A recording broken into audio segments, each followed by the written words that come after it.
É. O magnetismo animal, Ederson, eu comecei a pesquisar em função de compreender melhor o espiritismo.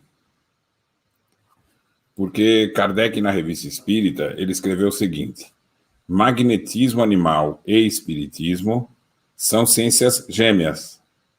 Não é possível compreender um sem conhecer o outro. Chegou a dizer mais. Ele disse: aquele que se separar do seu congênere cairá no impasse. Então,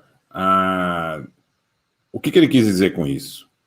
Ele quis dizer que a ciência, que o magnetismo animal, criado por Franz Anton Mesmer, é uma ciência. E ela contempla princípios, uma teoria fundamental, né? E ela tem mais do que uma aplicação, sendo que o fundamental é uma proposta de medicina. O Franz Anton Mesmer era um médico, e ele estava no início da tentativa de se tornar a medicina uma ciência. E foi exatamente nessas circunstâncias que ele encontrou uma resposta para a questão da saúde.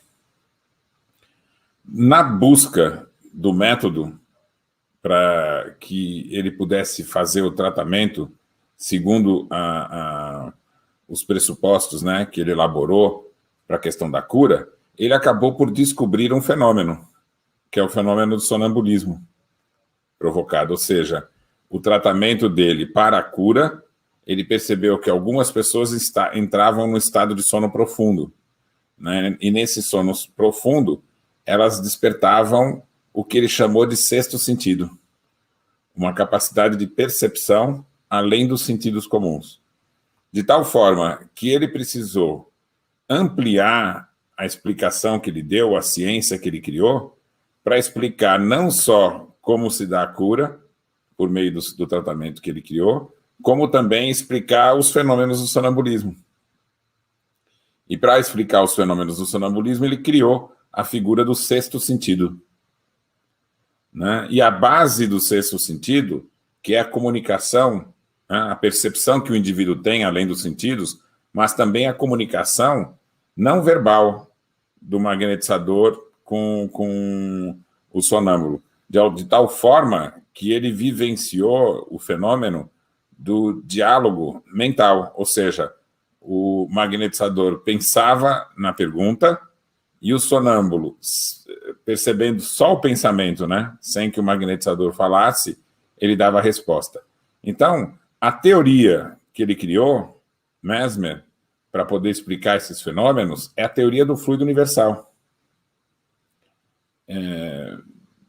Tempos depois, Kardec, por influência de Pestalozzi, que foi o professor dele na Suíça, chegando em Paris, ele procurou um curso de magnetismo animal.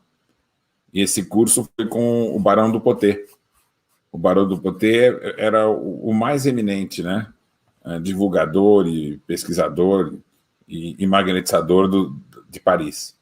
Então, o professor Rivaio fez o curso e deu continuidade aos estudos do sonambulismo por 35 anos, até quando ele foi conhecer os fenômenos espíritas. Então, ele tinha um conhecimento muito profundo, o professor Rivaio, dos fenômenos do sonambulismo e da teoria do magnetismo animal.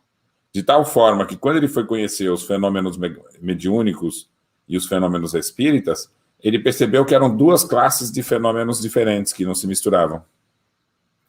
E o mais interessante, ele aprofundou a questão da medicina e da cura, né, que tinha tido início com o Mesmer, até mesmo com mensagens do próprio Mesmer, avançando, né? O Mesmer chegou a transmitir uma mensagem dizendo: olha, um dos fenômenos do magnetismo mais efetivos é a prece. Então, não é possível hoje que se recupere a proposta do magnetismo animal sem que a gente use o espiritismo para iluminar essa proposta.